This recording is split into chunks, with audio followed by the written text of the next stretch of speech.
ఈరోజు ఉంటారు, మీరు ఎక్కడ వెనకత్తులు ఉన్నారు. ఈరోజు ఉంటారు, మీ వాళ్ళు వెనకత్తులు ఉంటారు.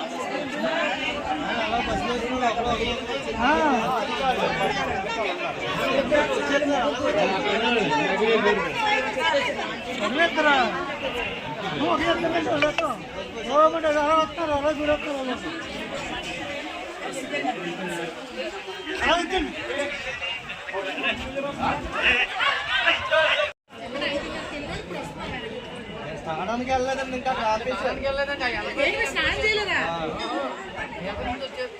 కనీసం నీళ్ళు తెచ్చుకున్నారా? ఎందువరకు వెళ్ళలేదండి, నాకు ఆపేశారు. వెళ్ళడానికి రావడానికి ఒక దారి ఉందండి.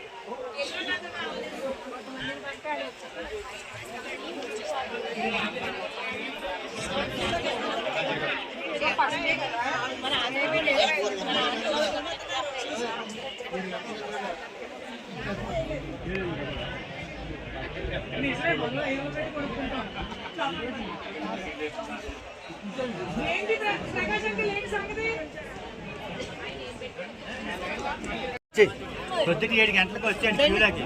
సరైన ఏర్పాట్లు కానీ ఏమీ లేవు. ఒక స్నానం చేయడానికి కానీ బాత్రూమ్లో కానీ ఇక్కడ ఏమైనా స్పెషలిస్ట్ కల్పించలేదు గవర్నమెంట్. ఏంటి మరి అర్థం కావట్లేదు. పొద్దుట 7 గంటల నుంచి ఇప్పుడు వరకు క్యూలోనే ఉన్నాం.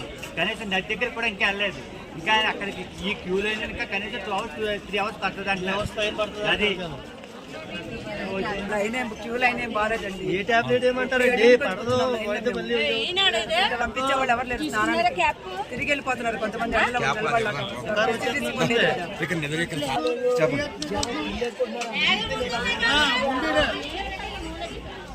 వచ్చామండి ఇప్పుడు వచ్చి ఏపీ నుంచి వచ్చాం. 7 గంటలకు వచ్చాం, లైన్లోకి వచ్చాం. ఇప్పటికీ దర్శనం అవ్వలేదు. ఇప్పటికి 11 పుస్తకాలు ఇంతవరకు 11 పుస్తకాలు చేసి ఇంతవరకు ఇంత ఇబ్బంది లేదు. ఏ పుస్తకాల్లో కూడా ఏ ప్రభుత్వం కూడా ఏ గవర్నమెంట్ అని ఏ స్టేట్ లేని పుస్తకాలు బాగా చేస్తే ఆరోగ్యం వస్తుందని అన్ని సౌకర్యాలు జరిపిస్తారు. ఈ గవర్నమెంట్ మాత్రమే ఏ సౌకర్యం లేదు. బీజేపీ మాత్రం హిందుత్వం అంటారు కానీ దాన్నే వ్యతిరేకంగా ఇబ్బందులు పెడతాను. దయచేసి ఇంకా రానున్న 10 రోజులు ప్రజలందరికీ అన్ని సదుపాయాలు చేసి ల్యాబొరేటరీస్, టాయిలెట్ రూమ్స్, బట్టలు మార్చుకునే రూమ్స్, వాటరు, ఫుడ్ అన్ని సదుపాయాలు చేయాలని మా కోరిక. చక్ర అయిపోతున్నాడు, మొత్తం అంతా పోయిలా ఉన్నాడు మా ఆయన. కాబట్టి ఇక్కడ ఏమైనా సౌకర్యాలు కల్పించి మమ్మల్ని పుష్కరాలకి జాగ్రత్తగా తీసుకెళ్లాలని కోరుతున్నాం. మోడీ గారికి బీజేపీ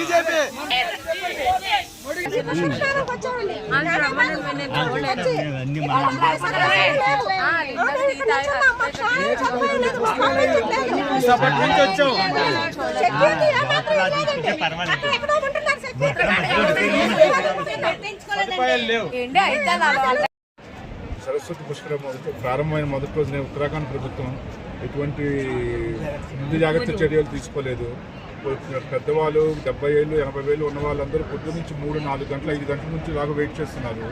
కనీసం ఒక రోప్వే కానీ బ్రిడ్జ్ కానీ వేస్తుంటే ఇంత సమస్య ఉండేది కాదు.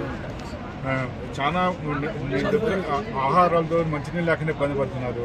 అండ్ మోర్ ఓవర్ ఏంటంటే సాయంత్రం 4-5 చల్లబడిపోద్ది. ఈ పెద్దవాళ్ళు వచ్చిన వాళ్ళు పుష్కరాలకి స్నానం ఎలా చేస్తారు ఏంటి అని దిగాలుగా ఉన్నారు. చాలా సంకల్పంతో వచ్చారు. కొంచెం ప్రభుత్వం ముందుగా కళ్ళు తెరుచుకొని ఏమన్నా దాదాపు 5,000 మంది విజయనగరం నుంచి, శ్రీకాకుళం నుంచి, వైజాగ్ నుంచి, విజయవాడ నుంచి, ఆంధ్ర నుంచి చాలా బాగా వచ్చారండి. లైనే చాలా పెద్దగా ఉంది. ఒక 5 కిలోమీటర్ల దాకా లైన్ ఉంది. ఈ లైనే కదలట్లేదు 4 గంటల నుంచి.